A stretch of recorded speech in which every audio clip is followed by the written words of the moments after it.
से जुड़ी हुई टोक से बड़ी खबर, जहां नरेश मीणा गिरफ्तारी मामले में आज नरेश मीणा को कोर्ट में पुलिस के द्वारा पेश किया जाएगा। नरेश मीणा की 3 बजे के बाद कोर्ट में पेशी का समय बताया जा रहा है। संभवतः ये जो पेशी होगी कोर्ट में वो वीडियो कॉन्फ्रेंसिंग से जरिए की जाएगी। पुलिस ने नरेश मीणा को कल गिरफ्तार कर लिया था। समरावता में चप्पे चप्पे पर पुलिस बल तैनात कर दिया गया है। गिरफ्तारी के बाद भी समर्थकों ने जमकर बवाल काटा था, लेकिन अभी स्थिति काबू में है। अभी शांतिपूर्ण माहौल है और फिर से स्थिति बेकाबू ना हो जाए, फिर से नरेश मीणा के समर्थक जो फिर से बवाल ना काट दे, इसको देखते ही 3 बजे के बाद कोर्ट में पेशी वीडियो कॉन्फ्रेंसिंग के जरिए नरेश मीणा की होगी और साथ ही इधर कोर्ट में पेश किया जाएगा नरेश मीणा के समर्थकों को। जो पुलिस के द्वारा फिगर बताए गए हैं कि 60 समर्थकों को कल अरेस्ट किया गया था। आज उनकी जरूर कोर्ट में फिजिकली वो पेश किए जाएंगे, लेकिन नरेश मीणा की पेशी ये बताई जा रही है कि दोपहर 3 बजे के बाद कोर्ट में होगी, लेकिन वो वीडियो कॉन्फ्रेंसिंग के जरिए होगी। ज्यादा जानकारी के साथ दौलत पारेख हमारे संवाददाता इस खबर पर जुड़ चुके हैं। दौलत पारेख, अब तो समय भी बता दिया गया कि 3 बजे के बाद वीडियो कॉन्फ्रेंसिंग के जरिए नरेश मीणा कोर्ट में पेश होंगे, और क्या जानकारी इसमें? देखिए, सबसे बड़ी खबर अभी आज की यही आ रही है कि नरेश मीणा को कोर्ट में पेश किया जाएगा और कोर्ट में पेश 3 बजे बाद किया जाएगा, वीडियो कॉन्फ्रेंसिंग के जरिए किया जाएगा। समर्थक जितने भी गिरफ्तार किए गए थे 60 के करीब, उन सबको फिजिकली कोर्ट में पेश किया जाएगा। अब लोकेशन क्या रहेगी, कोर्ट में पेश कहाँ किया जाएगा, क्योंकि आज छुट्टी है, ऐसे में जिले में एक कहीं पर भी कोर्ट कैंप लगाया जाता तो वो कहीं पर भी लगा करके और पेश किया जा सकता। लेकिन हाँ, पूरी तरह से इस पूरे घटनाक्रम के बाद में अब शांति का माहौल है जिले भर में। कहीं से भी कोई किसी तरह की अप्रिय घटना नहीं है। जो कल 2 हाईवे पर जो जाम की स्थिति बनी हुई थी उसको खुलवा दिया गया था देर रात तक, और अब पूरी तरह से शांति है। पुलिस पूरी तरह से अलर्ट है, किसी तरह की अनहोनी से निपटने के लिए तैयार है और पुलिस के जितने भी अधिकारी हैं वो सभी पैनी नजर बनाए हुए हैं संवेदनशील इलाकों में।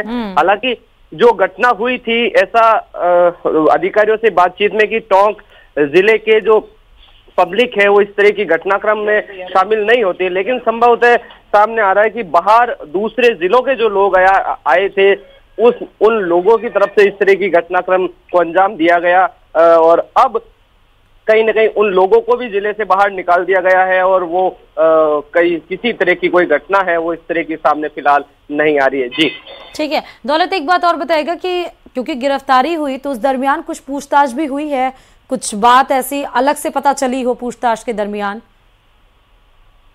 देखिए, फिलहाल इस तरह की पुलिस अधिकारियों से बातचीत में किसी तरह की कोई भी बोलने के लिए तैयार नहीं है। एक फोटो भी वायरल हो रही है उसको हिरासत में रखने की, लेकिन विश्वसनीय सूत्रों से ये जानकारी मिल रही कि नरेश मीणा को अरेस्ट करने के बाद में हवालात में भी बंद नहीं किया गया है। पूछताछ जरूर की गई है, लेकिन उसको हवालात में भी बंद नहीं किया गया। एक कमरे के अंदर जरूर पुलिस अधिकारियों की निगाहों में, पुलिस जवानों की निगाहों में उसको रखा गया है। हवालात में भी बंद नहीं किया गया है। पूछताछ जरूर की गई है, पूरे घटनाक्रम की जानकारी ली गई है। जो बयानबाजियां सामने आई थी, जो तस्वीरें मीडिया के जरिए जो थप्पड़ कांड हुआ था और उसके बाद में उपद्रव हुआ, उसको लेकर के नरेश मीणा से बातचीत की गई थी, पूछताछ की गई थी। और लेकिन नरेश मीणा पहले से ही स्पष्ट तौर से कह रहे कि हाँ मैंने थप्पड़ मारी है, गलती की कि एक थप्पड़ मारी बहुत, क्योंकि नरेश मीणा लगातार एसडीएम को ही गलत बताते आए हैं, तो वो अपनी बातों पर, अपनी चीजों पर अड़े हुए भी हैं। जी बहुत शुक्रिया दौलत तमाम जानकारी देने के लिए खबर पर। और उधर ही नरेश मीणा को कोर्ट में आज पेश कर दिया जाएगा, लेकिन अभी भी समर्थकों का गुस्सा शांत नहीं हुआ है। गिरफ्तारी के बाद समरावता में प्रदर्शन किया गया, टायर जलाए गए, पुलिस की कार्रवाई का विरोध किया गया। गिरफ्तारी के बाद क्या कुछ हुआ है, देखिए इस रिपोर्ट में।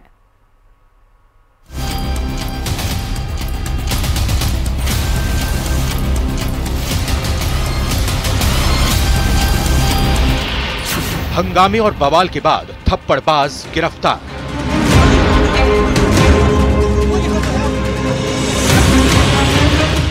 थप्पड़ कांड के बाद नरेश मीणा की गिरफ्तारी।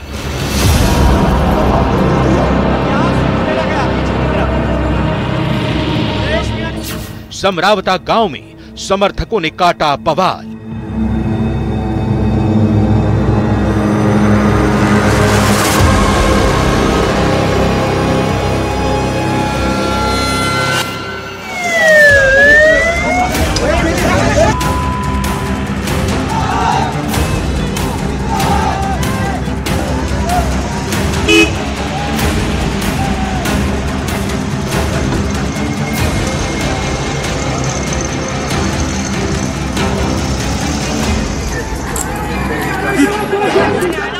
नरेश मीणा की गिरफ्तारी के बाद समरावता गांव में हालात काबू से बाहर हो गए।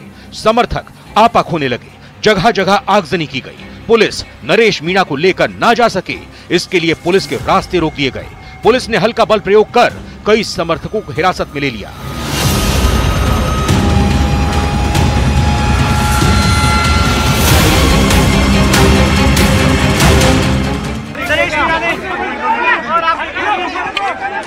नरेश मीणा को अरेस्ट कर लिया गया।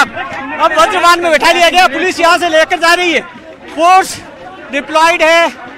गांव को लगभग आधा खाली करा लिया था और चारों तरफ से फोर्स तैनात है।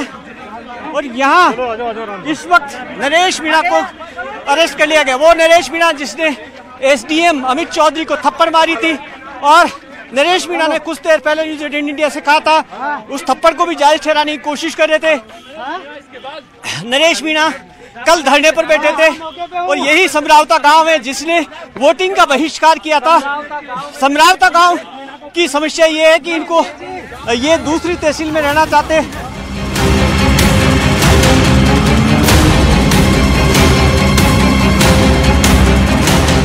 दरअसल बुधवार दोपहर से समरावता गांव में तनाव था। निर्दलीय उम्मीदवार नरेश मीणा के एसडीएम को थप्पड़ जड़ने के बाद पुलिस प्रशासन और समर्थकों में तलवारें खींची थी। बुधवार रात नरेश मीणा समर्थक और पुलिस के बीच झड़प भी हुई। ऐसे में पुलिस के लिए नरेश मीणा को गिरफ्तार करना किसी चुनौती से कम नहीं था। पुलिस ने बुधवार रात भी नरेश मीणा को हिरासत में लिया था, लेकिन समर्थकों के हंगामे के बीच वो फरार हो गए।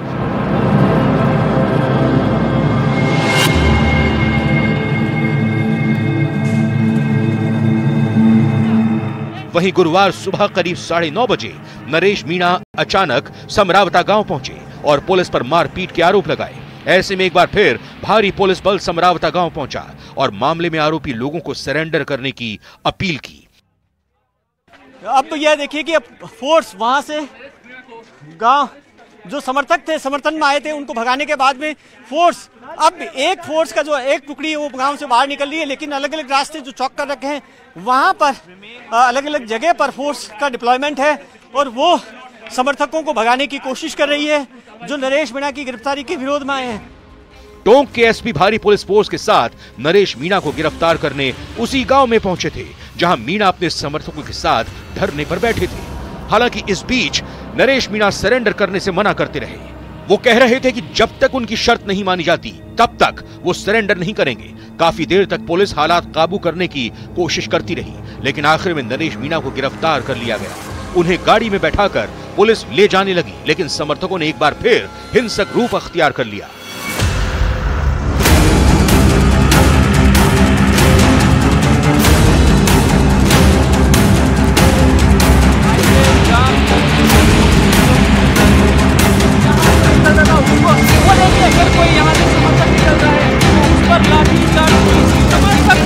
हाईवे पर आने की कोशिश कर रहे हैं, उनको पुलिस खदेड़ने की कोशिश कर रही है। उनको यहाँ से हालांकि वो कौन है क्या है। बहरहाल एसडीएम थप्पड़ कांड के बाद हंगामा भरपूर है।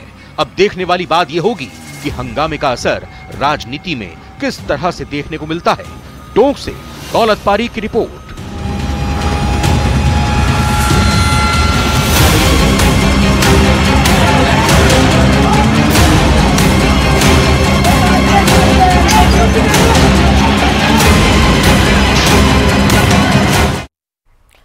और वहीं थप्पड़ कांड के बाद पहली बार आरएस अधिकारी अमित चौधरी मीडिया से रूबरू हुए। न्यूज 18 राजस्थान से एक्सक्लूसिव इवन सुपर एक्सक्लूसिव बातचीत में अमित चौधरी ने थप्पड़ कांड की पूरी कहानी बताई। क्या कुछ बताया उन्हें, सुनिए जरा। अमित चौधरी जो आरएस हैं और वहाँ पे जो है तैनात हैं एसडीएम के तौर पे, क्या हुआ था, कैसे ये हालात बने कि वहाँ मारपीट तक की नौबत आई और आपको जो है कैमरे पे दिखाया गया कि आपको उन्होंने थप्पड़ मारा? सुबह से वहाँ बाइकाट की स्थिति चल रही थी और वोट नहीं कराने की बात चल रही थी, तो इसी पे मुझे निर्देशित किया था कि मैं मौके पे वहाँ पे पहुँचूँ। और क्योंकि आयोग के भी निर्देश होते हैं कि हम एक स्वीप एक्टिविटी के माध्यम से ज़्यादा लोगों को मतदान के लिए प्रेरित करें, तो उसी स्वीप एक्टिविटी के दौरान हमने कुछ लोगों को मोटिवेट करने की कोशिश करी और अपने जो राजकीय दायित्व है उनको निभाने की कोशिश करी, तो उस चीज़ से कुछ लोगों ने उसमें वोटिंग भी की। और उस वोटिंग के बाद जो वहाँ पे जो ये जो नरेश जी हैं, वहाँ पे रोड पे इन्होंने रोक के धरना दे रहे थे, सुबह से ही दे रहे थे। तो ये अचानक से ऐसे एकदम आग बबूला होकर और इन्होंने आके पहले तो ये बूथ में भाग के, जैसा आपने वीडियो देखा ही होगा, पहले तो ये बूथ में गए, तो बूथ में पता नहीं इनकी क्या मंशा थी, और उसके बाद आके इन्होंने सीधा मेरे पे एक अटैक किया। तो बस यही घटना थी। उन्होंने आरोप लगाया कि आपने भी उनके साथ गाली गलौज की, इस तरह की बात हुई, वो आपके दफ्तर में आए, तो किस तरह की, मतलब क्या बातचीत आपके बीच में हुई जिससे ये मामला? नरेश जी से ये मेरी पहली मुलाकात थी और ये पहली बार मैंने उनके दर्शन किए थे, तो शायद वो जो बता रहे हैं गाली और गलौज, इस तरीके का आरोप तो कोई भी लगा सकता है किसी प्रकार का, लेकिन मेरी उससे पहली मुलाकात थी। तो ऐसा क्या था कि जो है क्यों वहाँ पे ग्रामीण जो है बहिष्कार किए हुए थे चुनाव का, मतदान? उस गांव की एक प्रशासनिक मांग ये थी कि क्योंकि वो गांव पहले उनियारा सब डिवीजन में हुआ करता था, और अभी जो कुछ दिनों पहले वो उसको जो नज़दीकी जो सब डिवीज़न है, इसी विधानसभा का दूसरा सब डिवीज़न देवली है, उसमें उसको ऐड कर दिया गया था, जो उनका हेडक्वार्टर से दूरी ज़्यादा थी। तो इसी चीज़ के लिए वो उसमें अपने गांव को उनियारा में जोड़ने का प्रयास कर रहे थे। और इसके साथ के 2-3 गाँवों की और भी डिमांड थी, लेकिन वो जो डिमांड थी वो पहले उन्होंने रख दी थी वहाँ पे कलेक्टर मैडम के पास भी, तो मैडम ने उसका निराकरण भी कर दिया था। और तत्कालीन जो वहाँ के जो दूसरे गांव वाले थे, उन्होंने धन्यवाद भी ज्ञापित प्रशासन का किया था, क्योंकि ये डिमांड 30 अक्टूबर को की गई थी, जब आचार संहिता उसमें थी। तो वो डिमांड लेट आई और आचार संहिता का वेट करने के लिए प्रशासन उसका उस समय कोई निराकरण नहीं कर पाया था। तो इसके बाद क्या आपने कोई कार्रवाई की है, आपकी तरफ से कोई कार्रवाई हुई है, या वहाँ उनकी तरफ से कोई कार्रवाई, क्या क्रॉस कोई जो है केस दर्ज किए गए? मेरी तरफ से सबसे पहले तो FIR दी गई है। जो इसके अलावा मैंने जो एरिया मजिस्ट्रेट की मेरी जो ड्यूटी थी, उसके संबंध में जो पूरा ब्यौरा है वो DO मैडम को भेजा है, जो मैडम उस पर जो भी दिशा निर्देश उनके होंगे। कैमरामैन दिलीप चेची के साथ हितेंद्र शर्मा, न्यूज़ 18 राजस्थान। और वहीं थप्पड़ कांड की गूंज अब सियासी गलियारों में भी सुनाई दे रही है और इस पर राजनीति शुरू हो गई है। सियासी गलियारों में क्या कुछ चल रहा है, देखिए इस रिपोर्ट में।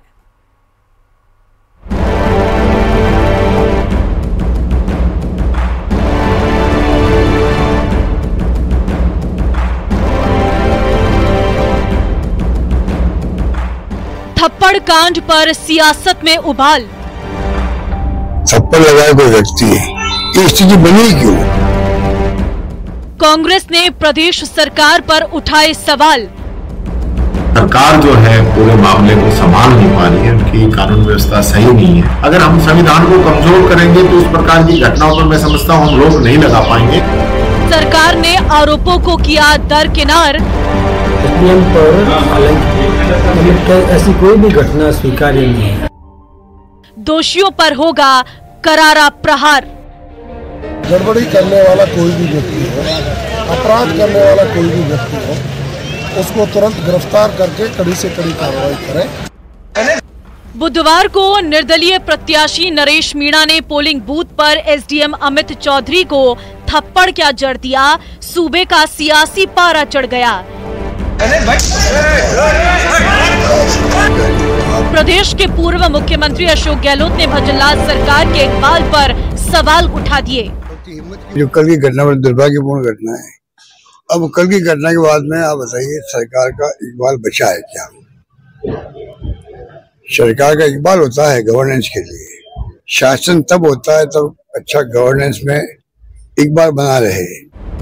गहलोत जहां गवर्नेंस को कटघरे में खड़ा कर रहे हैं, वहीं नेता प्रतिपक्ष टीकाराम जूली थप्पड़ कांड के बदले सूबे की सरकार पर अक्षमता और चुनाव में सरकारी मशीनरी के दुरुपयोग का आरोप लगा रहे हैं। घटना जो है काफी निंदनीय है और इस प्रकार की घटनाओं का हमारे समाज के अंदर कोई स्थान नहीं होना चाहिए। लेकिन साथ के साथ मैं ये कहना चाहूँगा, सरकार जो है पूरे मामले को संभाल नहीं पा रही है, उनकी कानून व्यवस्था सही नहीं है।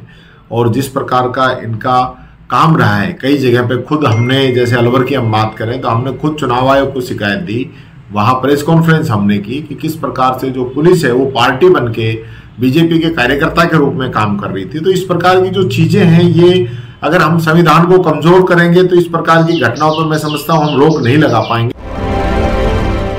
मामले से निपटने में देरी के कांग्रेस के आरोपों पर ऊर्जा मंत्री हीरालाल नागर कहते हैं कि बेगुनाह को बचाने के चक्कर में पुलिस प्रशासन फूंक कर कदम उठा रहा है, लेकिन इसका मतलब ये नहीं है कि सरकारी तंत्र मूकदर्शक। तो चलिए इस बीच आपको जयपुर से बड़ी खबर बताते चले। नरेश मीणा थप्पड़ कांड मामले से जुड़ी हुई बड़ी खबर है कि मुख्यमंत्री भजनलाल शर्मा से आरएस अधिकारियों की मुलाकात हुई है। सुरक्षा के मुद्दे को लेकर आश्वासन मिल चुका है आरएस अधिकारियों को। अब आरएस एसोसिएशन कार्यकारिणी की बैठक होगी। तो बता दें कि आरएस अधिकारियों ने आज मुलाकात का समय बताया था, कल पेन डाउन हड़ताल किया था और आज मुलाकात भी हुई और एम्प्लॉय सिक्योरिटी एक्ट की मांग यहां पर रखी गई थी और उसको लेकर सुरक्षा के मुद्दे को लेकर यह आश्वासन मिल चुका है। हमने आज सुबह तक सीएम साहब से मुलाकात होने तक हमारा जो कल का जो हड़ताल का रवैया था उसको हमने जारी रखा था। अभी सबके साथ हमारी 11 बजे बैठक है, उस बैठक के बाद में जो भी निर्णय होगा उससे आपको। तो मतलब अभी हड़ताल रहेगी जब 11 बजे तक तो है। लेकिन सरकार के मुलाकात के बाद आप थोड़े संतुष्ट हैं?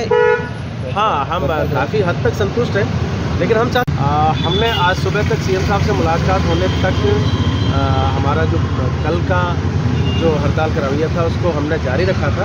मुख्यमंत्री भजनलाल शर्मा का ताबड़तोड़ दौरा होने वाला है। एक तरफ जहां वो बांसवाड़ा में बिरसा मुंडा की जयंती पर जो कार्यक्रम करवाया जा रहा है उसमें शिरकत करेंगे, तो वहीं महाराष्ट्र विधानसभा चुनाव प्रचार को लेकर भी काफी ज्यादा एक्टिव मुख्यमंत्री भजनलाल शर्मा आपको नजर आएंगे, क्योंकि आज महाराष्ट्र दौरा भी है। बांसवाड़ा में जनजातीय गौरव दिवस कार्यक्रम है जिसमें शिरकत करेंगे और साथ ही समागम कार्यक्रम में भी शामिल होंगे। गोविंद गुरु महाविद्यालय में ये कार्यक्रम आयोजित किया जा रहा है।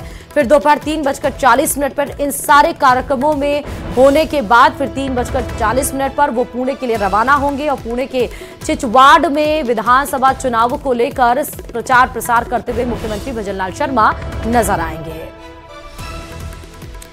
ये भी खबर आपको जयपुर से बताते चले। बड़ी खबर है, बीजेपी की अहम कार्यशाला आज है जिसमें सामान्य सदस्यता और सक्रिय सदस्यता की आज समीक्षा की जाएगी। सुबह 11 बजे का समय वो बताया जा रहा है, जहां पर संगठन की ये बड़ी बैठक आज होने वाली है जिसमें कि जो एक्टिव मेंबर्स हैं और जो सामान्य सदस्य हैं उनकी समीक्षा की जाएगी। कैसे क्या कुछ रहा है, उपचुनाव हो चुके हैं उसकी भी समीक्षा की जाएगी, कैसा उनका रोल रहा, क्या कुछ उन्होंने किया है, संगठन कितना मजबूत उनके आने से हुआ है, कितना नहीं, उन सब की समीक्षा आज की जाएगी। सुबह 11 बजे ये बैठक बताई जा रही है जो शुरू होगी।